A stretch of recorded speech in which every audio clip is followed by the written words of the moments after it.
하나님 말씀 함께 보도록 하겠습니다. 오늘 우리가 함께 나눌 하나님 말씀은 고린도전서 13장 13절 말씀입니다.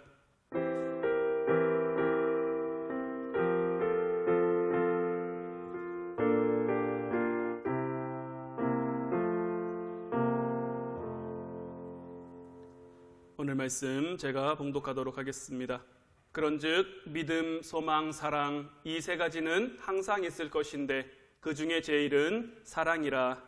아멘. 할렐루야. 오늘도 주일을 지키며 주님을 예배하는 여러분들에게 하나님의 크신 사랑이 함께하기를 주님의 이름으로 축원해 드립니다. 우리 옆에 있는 분들과 인사 나누도록 하겠습니다. 더 사랑하겠습니다.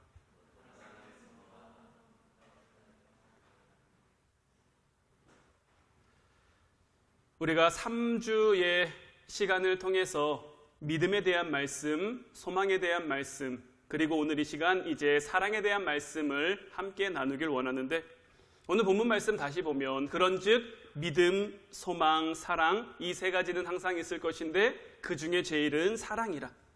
주님 안에서 신앙생활을 하는 모든 사람에게는 믿음도 있어야 하고 소망도 있어야 하고 사랑도 있어야 해요.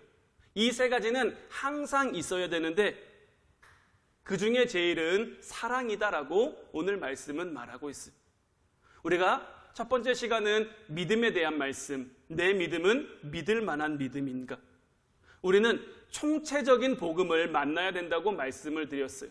그래서 그 복음이 어떤 때는 사용되고 어떤 때는 사용되지 못하는 게 아니라 내 믿음이 어떤 때는 쓸만한데 어떤 때는 전혀 사용되지 못하는 그런 믿음이 아니라 언제 어떤 순간 어떤 상황 속에서도 나와 하나님이 함께하고 계심, 나를 통해 하나님이 역사하심을 믿을 수 있는 그 믿음, 그리고 내가 확신하는 믿음이 아니라 내 의지로 믿는 믿음이 아니라 하나님이 주신 믿음이 우리 가운데 있어야 한다라고 말씀을 드렸고, 지난주에는 소망은 어디에서 오는 것인가 라는 제목 가지고 말씀 나눴는데, 소망이라는 것은 신앙생활을 하는 모든 사람, 물론 신앙생활을 하지 않는 사람에게도 소망은 있습니다. 우리 신앙생활하는 사람들은 특히 이 소망이 어디에서 오는 것인지를 명확하게 살필 수 있어야 되는데, 우리가 바라는 소망들이 무엇이 있습니까? 물질의 복을 받았으면 좋겠다, 건강의 복을 받았으면 좋겠다, 아니면 하는 일이나 사업이 잘 되는 복을 받았으면 좋겠다, 아니면 무언가가 내가 바라는 것들이, 구하는 것들이 다 이루어졌으면 좋겠다. 이 모든 것들이 다 소망인데 어디에서부터 오는 소망이냐, 그리고 어디로 가는 소망이냐가 우리에게 굉장히 중요한 거죠. 주님이 주시는 소망이 있어야 되는 거예요. 단순히 세상적인 소망 가지고 살아가면 그 소망을 이루어가는 과정 동안에는 열심을 낼 수 있을지 몰라요. 돈이 필요해요. 돈을 버는 과정 동안에는 열심을 낼 수 있을지 모르겠지만 세상적인 소망이 주는 가장 큰 문제점은 뭐냐면 만족이 없어요. 만족. 소망이 이루어지면 만족이 있어야 되는데, 소망을 통해 주는 기쁨과 평안함이 있어야 되는데 세상이 주는 것에는 끝이 없어요. 더 욕심내게 하고 더 탐욕스럽도록 우리의 삶을 그렇게 이끌어 간단 말이죠. 그래서 지난 시간에 우리가 나눴던 말씀들이 우리가 믿음 안에서 긍정적인 생각들을 통해 소망을 얻어야 된다. 그리고 우리의 삶이 힘들 때일수록 더욱 섬기는 모습을 통해 소망을 지켜나가야 된다라고 말씀드렸고, 무엇보다 복음이 결론돼야 된다고 말씀드렸어요. 우리의 삶은 복음으로 시작해서 복음으로 끝날 수 있어야 되는 거예요.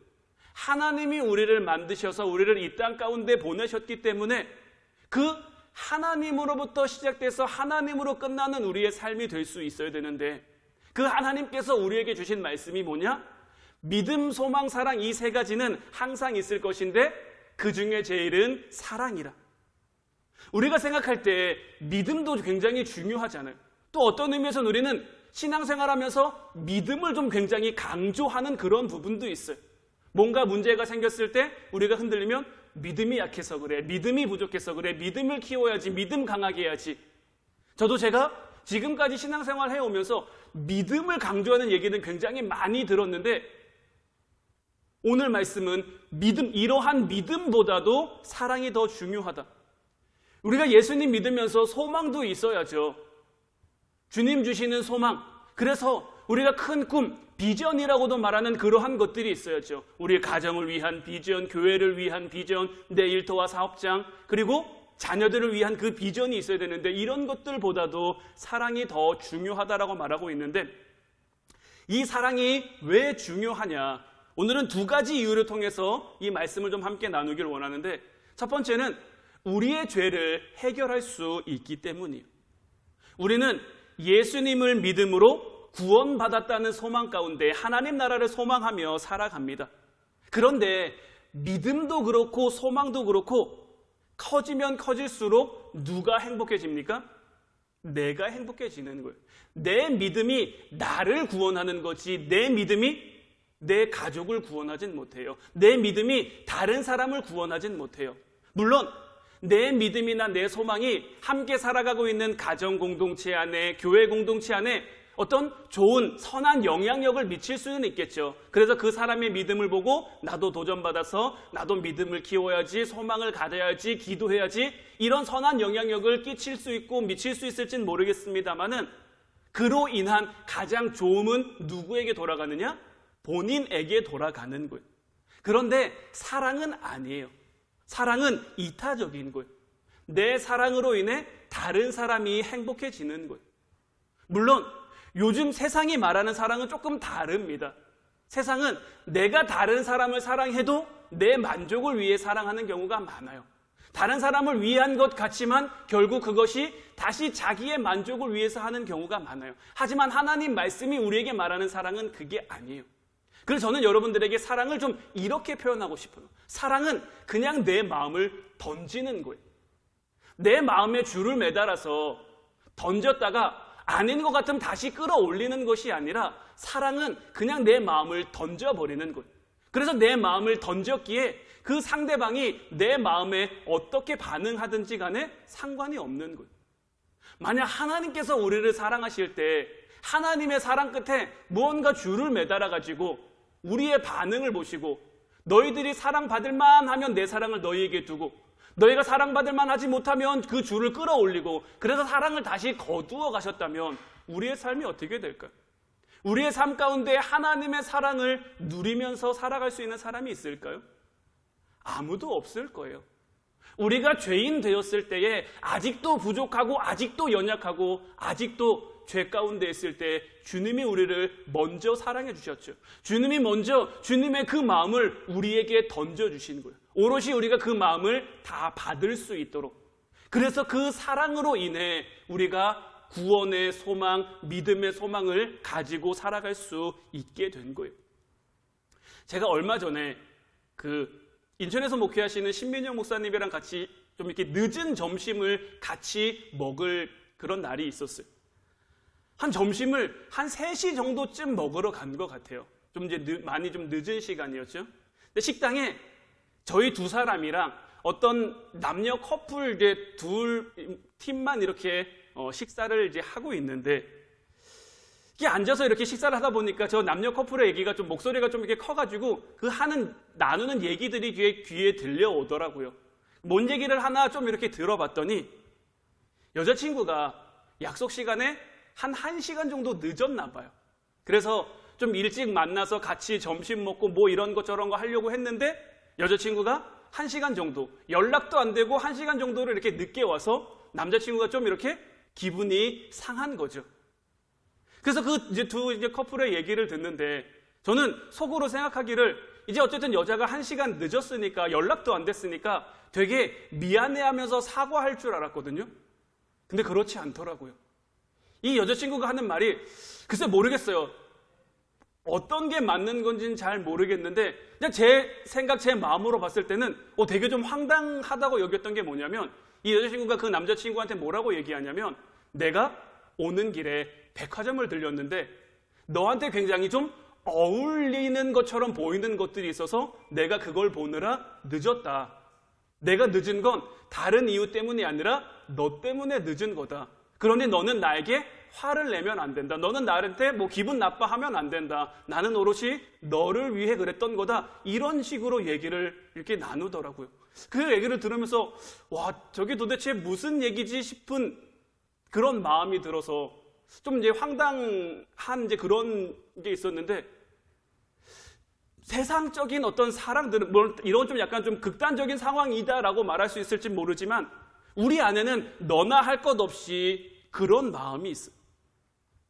무리의 사랑은 다 자기 중심적인 그런 부분이 있어요. 자기를 사랑하는 건 누가 시키지 않아도 자동적이에요. 그런데 다른 사람을 사랑하는 것은 그렇지 못하단 말이죠. 무언가 스위치가 켜져야 사랑할 수 있는 건데, 그 사랑의 스위치를 우리는 어디에 맡겨야 되느냐? 주님께 맡길 수 있어야 되는 거예요. 왜냐하면 주님이 그 사랑을 우리에게 주셨기 때문이죠. 그리고 그 사랑이 베드로전서 4장 8절 말씀을 보면, 무엇보다도 뜨겁게 서로 사랑할지니 사랑은 허다한 죄를 덮느니라. 주님이 주시는 그 사랑이 우리 안에 충만하면 허다한 죄를 덮을 수가 있는 것. 여기서 덮는다고 해서 내 마음 한켠에 꽁 한 채로 두고 살아가는 것을 말하는 것이 아니에요. 주님의 그 사랑이 우리 안을 가득 채우게 되면 그 사람의 상대방의 마음을 이해하게 되는 것이고, 상대방의 마음을 헤아리게 되는 거죠. 그러므로 문제가 해결될 수 있는 어떤 실마리가 되는 거죠. 따라서 사랑은 뭐냐? 이 세상을 살아가는 어떤 열쇠라고 볼 수가 있는 것. 그리고 예수님께서는 이런 사랑을 우리에게 주시기 위해 이 세상에 오신 것. 그 사랑이 복음이고 그 사랑이 십자가인 것. 우리 죄를 대신해서 돌아가신 것. 이타적인 사랑의 최고 모습이라고 할 수 있는 거죠. 우리도 마찬가지. 예수님께서는 나를 따르려거든 자기 십자가를 지고 나를 따르라고 말씀하셨어요. 자기 십자가를 진다는 건 뭘까요? 자기 십자가를 진다는 건 나를 부인하는 것을 말하는 거예요. 앞서 말씀드린 것처럼 나를 사랑하는 건 자동이에요. 누가 시키지 않아도, 누가 뭐라고 하지 않아도 나를 사랑하는 건 너무 쉽고 너무 당연해요. 그런데 다른 사람을 사랑하는 것은 결코 쉬운 일은 아닙니다. 어떤 의미에서는 자기 십자가를 지는 거예요. 그 십자가를 져야만 주님 앞에 나아갈 수 있는 것이고 주님을 따라갈 수 있는 거예요. 두 번째로 사랑이 가장 중요한 이유는 뭐냐? 하나님을 만날 수 있기 때문인 거예요. 우리 신앙생활의 목표는 하나님 만나는 겁니다. 하나님과 함께 하는 거예요. 우리의 삶 가운데 임마누엘의 축복을 늘 누리면서 살아가는 것. 우리가 수요 예배 시간에 창세기 족보에 대한 말씀을 나누고 있죠. 그 가운데 에녹이라는 인물이 300년 동안 하나님과 동행했단 말이에요. 그 300년간 동행함으로 그들 가운데 주어진 죽음이라는 문제. 에녹 전에, 아담 죽기 전에는 죽음을 경험한 적이 없거든요. 그들은. 왜냐하면 굉장히 오래 살았으니까요. 굉장히 오래 살던 그들에게 아담의 죽음은 굉장히 충격적이었을 거예요.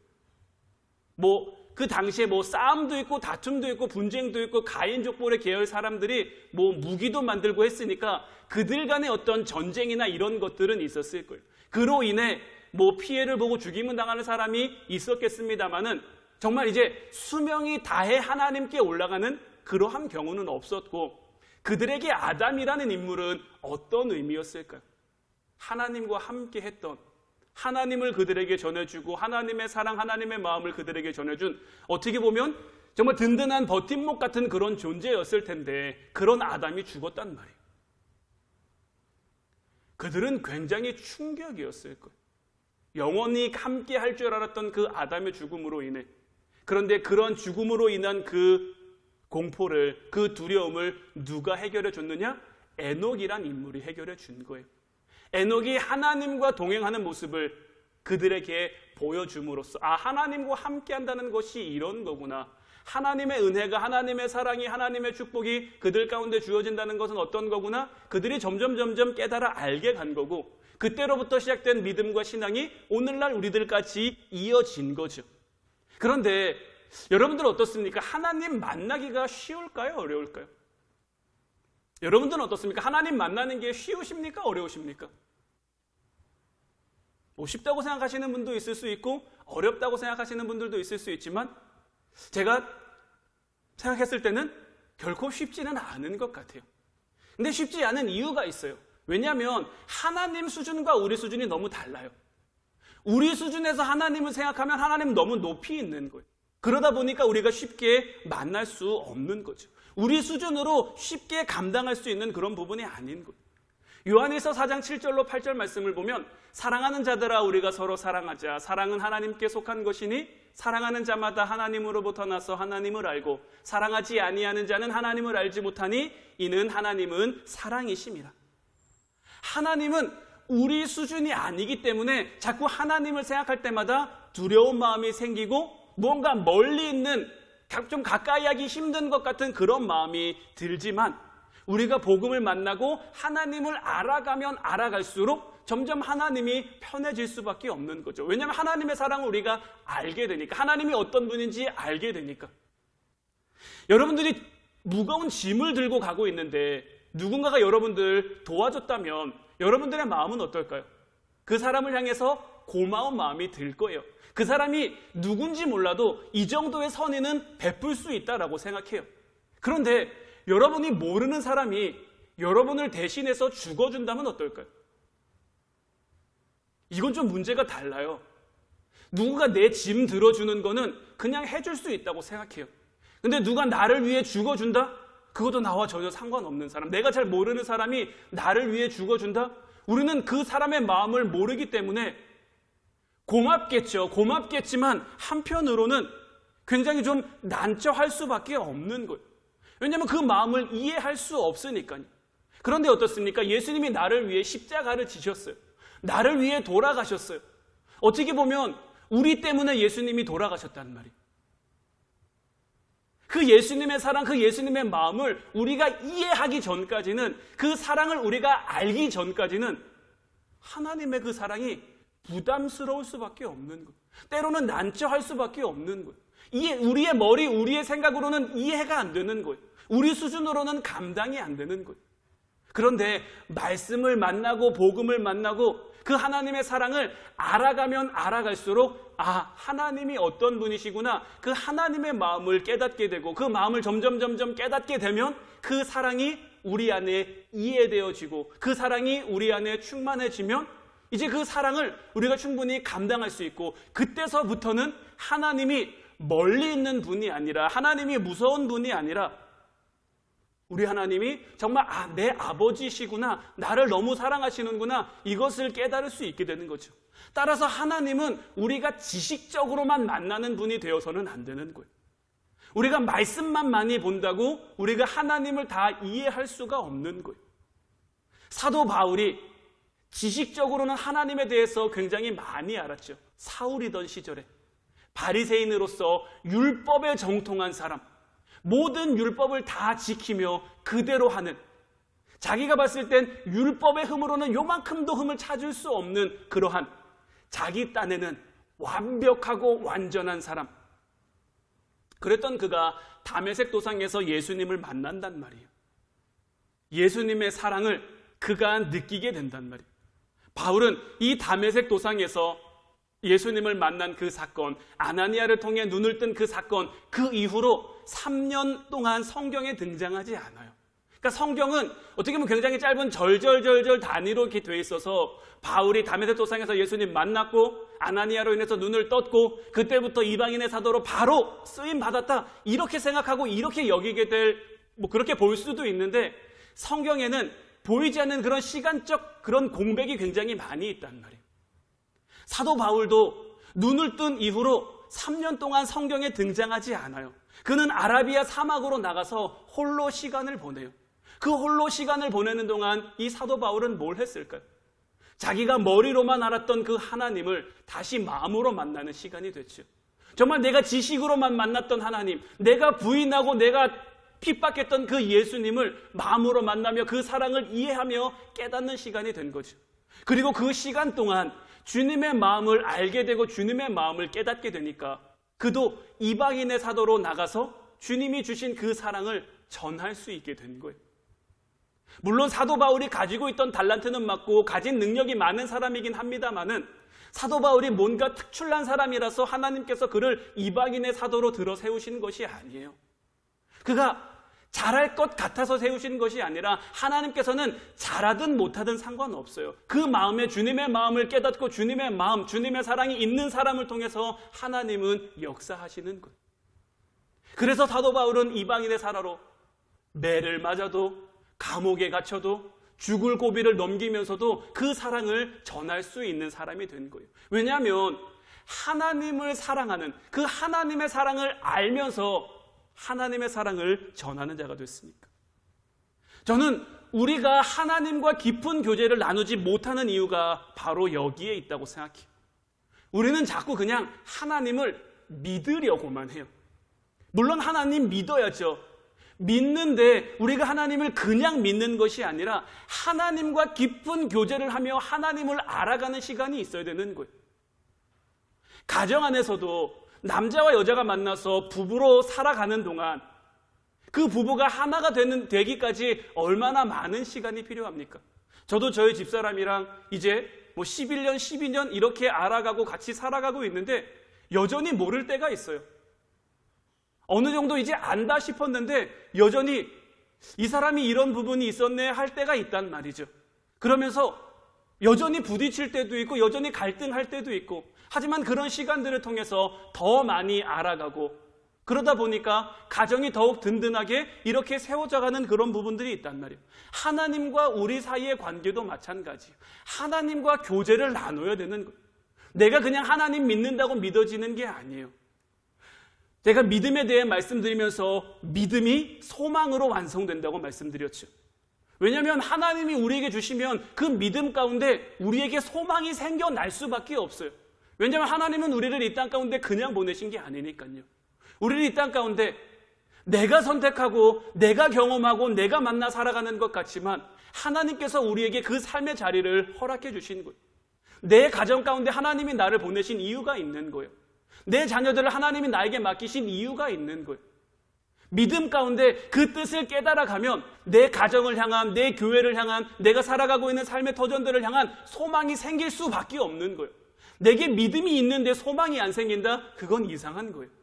믿음 가운데 소망이 있죠. 그런데 이 소망은 어떻게 이루어가느냐? 사랑으로 이루어가는 거예요.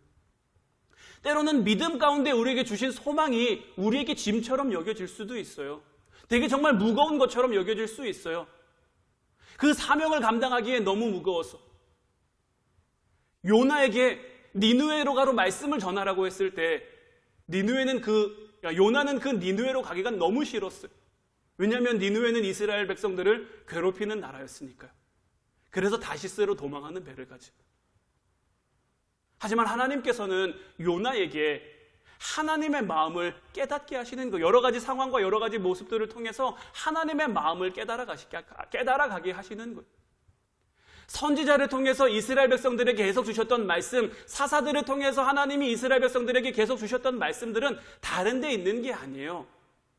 내가 너희를 사랑한다예요. 그 사랑을 기억해 달라는 거예요. 그리고 그 사랑 안에 거해 달라는 거예요.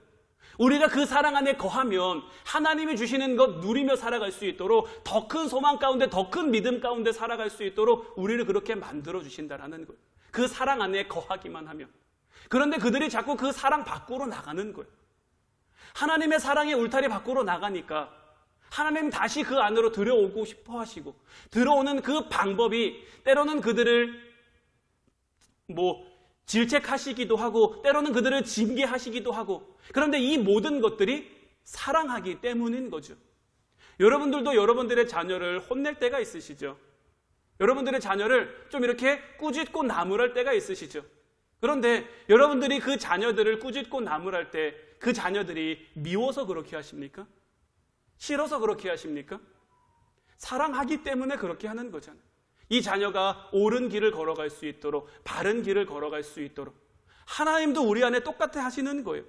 하나님과의 교제를 통해서, 그러니까 우리가 자꾸 하나님의 마음을 깨달아 가야 되는데 우리가 그렇게 하지 못하니까 하나님의 사랑을 깨달을 수가 없는 거죠.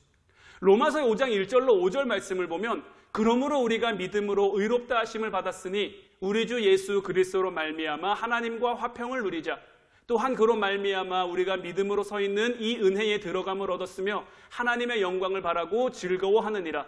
다만 이뿐 아니라 우리가 환난 중에도 즐거워하나니 이는 환난은 인내를, 인내는 연단을, 연단은 소망을 이루는 줄 알미로다. 소망이 우리를 부끄럽게 하지 아니함은 우리에게 주신 성령으로 말미암아 하나님의 사랑이 우리 마음에 부은 바 됨이니라고 되어 있는데, 우리가 이 말씀을 통해서도 우리 안에 믿음, 소망, 사랑이 얼마나 중요한지를 알 수 있어요. 먼저 이 말씀을 보면 우리가 믿음으로 의롭다 하심을 받았어요. 우리가 하나님과의 만남, 하나님과의 교제는 믿음으로 시작되는 거예요. 그런데 내가 가진 믿음이 아니라 내게 주신 믿음인 거예요. 우리는 하나님을 믿음에 있어서 내 의지로 믿는 게 아니에요. 뭐 교회 일을 하고 봉사를 하고 헌신을 하고 이런 것들에 있어서 내 의지로 하는 것, 내 힘으로 하는 게 아니라 하나님이 주신 믿음으로 하는 거예요. 그리고 이 믿음 가운데 우리가 하나님과 이제 하나님을 알아가니까, 하나님 나라에 대한 소망이 생기니까 이 은혜에 들어감을 얻었으며 하나님의 영광을 바라고 즐거워하는 삶을 살게 되는 거죠. 그런데 우리가 믿음으로 이 땅을 살아가다 보면 반드시 환난이 주어지게 돼 있어요. 왜냐하면 세상의 방법과 하나님 나라의 방법은 너무 달라요. 부딪힐 수밖에 없어요. 그러니까 하나님 나라의 방법으로 믿음 가지고 살아가는 사람들에게는 환난이 당연히 주어지는데, 그 환난 가운데도 즐거워할 수 있는 이유가 어디 있습니까? 환난은 인내는, 인내는 연단은, 연단은 소망을 이루어 가기 때문인 거예요. 따라서 우리의 믿음이 소망으로 이어지고, 이 소망이 우리를 부끄럽게 하지 아니함은 하나님이 우리에게 성령을 부어주시는데, 이 성령을 부어주심으로 말미암아 하나님의 사랑을 우리가 깨닫게 하는 거예요. 믿음과 소망 가운데 하나님의 사랑이 우리 안에 충만해질 수 있도록, 그래서 로마서 5장 8절 말씀, 이 말씀에서 이어진 말씀을 보면 우리가 아직 죄인 되었을 때에 그리스도께서 우리를 위하여 죽으심으로 하나님께서 우리에 대한 자기의 사랑을 확증하셨느니라. 앞서 말씀드린 것처럼 우리가 아직 죄인 되었을 때에 하나님께서 우리를 향해 그 하나님의 마음을 던져주신 거예요. 그 마음이 온전히 우리 안에 충만할 수 있도록. 따라서 이제 우리도 하나님의 사랑을 따라 살아가려면 이제 어떻게 해야겠습니까? 우리도 우리의 마음을 우리의 가정에게, 우리의 이웃에게, 나와 함께 살아가는 사람들에게 던질 수 있어야 되는 거예요. 내 마음을 던진다는 것, 아까도 말씀드렸지만 그 사람이 어떻게 반응하는지가 중요한 게 아니에요. 그 사람이 내 마음을 알아주는지가 중요한 게 아니에요. 우리가 아직 죄인 되었을 때에 먼저 우리를 사랑해 주신 것처럼 그 사람이 내 마음을 몰라줘도, 그 사람이 내 마음을 이해해 주지 못해도, 때로는 그 사람이 나를 힘들게 하고 속상하게 해도, 그럼에도 불구하고 주님이 우리를 사랑하셨으니까 성령님의 임재하심도 우리로 하여금 하나님의 사랑을 느끼고 깨닫게 하기 위한 거예요. 하나님의 성령이 예수님의 제자들에게 임하기 전 그들은 그 사랑을 온전히 던질 수 아는 사람이 아니었어요. 그냥 두려운 그들의 마음이 더 큰 사람이었어요. 무서운 그 마음이 더 큰 사람들이었어요. 사실 마가의 다락방에도 예수님 말씀이 있었지만 무서워서 숨어 있었던 거예요. 문 닫고 꽁꽁 숨어 있었던 거예요. 다만 그곳에서 정말 마음을 합하고 힘을 합하고 뜻을 합하고 그들이 전심으로 기도했을 때에 하나님의 성령이 그들에게 임한 것이고, 그들에게 하나님의 성령이 임하자 그들은 그들의 마음을 복음이라는 이름으로 던지기 시작한 거예요. 복음에 그들의 마음을 담아 던지는 거예요. 그들이 알아주지 않아도. 그래서 예수님의 제자들의 죽음은 어떻습니까? 요한을 제외하고는 다 순교했잖아요. 그 순교가 어떻게 이루어질 수 있습니까? 내가 순교해야지 해서 순교하는 사람은 아무도 없어요. 하나님의 성령이 그들에게 임해서 그들에게 주어진 소망 가운데 나가 믿음으로 사는 가운데 그들의 영혼이 안타까운 거죠. 그러니까 그들에게 복음이란 이름으로 그 마음을 던지는 거예요. 상대방의 마음을 보면서 긍휼히 여길 수 있는 그 마음이 그들 가운데 생겨진 거고, 그러다 보니까 나가서 복음 전하고, 핍박 받아도 복음 전하고, 매를 맞아도 복음 전하고, 심지어는 죽임을 당해도 복음을 전하는 그 일을 계속 이어갈 수 있어야 하는 거죠. 이제 저희들 가운데도 하나님의 성령이 우리 안에 있다면, 여러분들 가운데 하나님의 성령이 임재하고 임했다면 우리도 이제 하나님의 사랑을 느낄 수 있어야죠. 하나님의 사랑을 깨달을 수 있어야죠. 그 사랑으로 하나님과 더 깊은 교제를 나누며 이 세상을 살아갈 수 있어야죠. 그리고 하나님의 사랑을 우리가 느꼈다면 어떻게 해야겠습니까? 우리도 이제 그 사랑을 해야죠. 우리가 오해하는 것 가운데 하나가 뭐냐면, 사랑은 사랑하는 마음이 생겨야 할 수 있다라고 여기는 거예요. 내게 사랑하는 마음을 주시면 내가 사랑하겠습니다. 그런데 시작이 틀려요. 사랑하는 마음에서부터 사랑이 시작하는 것이 아니라 행동할 때 사랑이 우리 안에 주어지는 거예요. 우리가 저 사람이 아직 우리가 사랑할 만하지 않을 수도 있고, 저 사람의 마음에 안 드는 부분이 있을 수도 있고, 저 사람의 어떤 싫은 부분이 있을 수도 있죠. 하지만 우리가 그 사람을 사랑할 때 우리 안에 사랑의 마음이 생겨나는 거죠. 사랑을 실천할 수 있는 여러분들 되시기를 주님의 이름으로 축원해 드립니다. 주님이 우리에게 사랑 주셨던 것처럼 믿음, 소망, 사랑, 이 세 가지는 항상 있을 것인데 그 중에 제일은 사랑이라고 말씀하신 그 사랑, 먼저 우리가 받았잖아요. 먼저 우리가 받았으니 이제 우리도 그 사랑을 나누며, 그래서 그 사랑으로 우리 가정이 더욱 하나 되고 우리 교회가 더욱 하나 되고, 그 하나됨으로 인해서 하나님 나라를 이 땅 가운데 만들어가는 저와 여러분들 될 수 있기를 주님의 이름으로 축원해 드립니다. 기도하겠습니다.